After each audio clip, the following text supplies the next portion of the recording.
Azərbaycanda quru sərhədlərin açılması məsələsi uzun müddətdir cəmiyyətin gündəmindən düşmür. Zaman-zaman bu məsələ müzakirəyə çıxarılsa da, hələ ki bununla bağlı təsdiqlənmiş qərar yoxdur. Xatırladaq ki, 2020-ci ildən etibarən tətbiq olunan xüsusi karantin rejimi çərçivəsində quru sərhədlər bağlıdır və bu müddət ən son yanvarın 1-nə qədər uzadılıb. Buna baxmayaraq sərhədlərin açılması ilə bağlı məsələlər yenidən gündəmə gəlir və gələcəkdə bəzi məhdud qaydalarla açılacağı ehtimalı müzakirə olunur. Bəs xüsusi karantin müddəti başa çatandan sonra quru sərhədlərinin açılma ehtimalı varmı?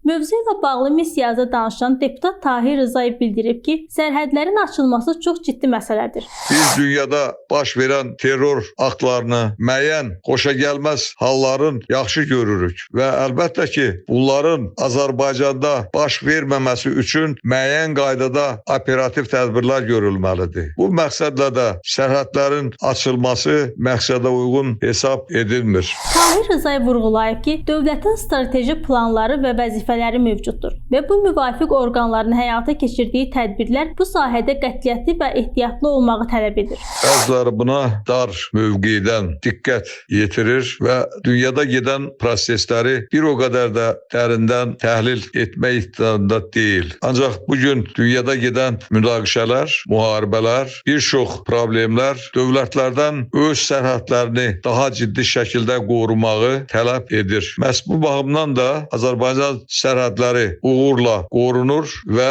bu bilavasitə milli təhlükəsizliyin qorunmasına, ölkə vətəndaşlarının rahat yaşamasına, təxribatların baş verməməsinə xidmət edir.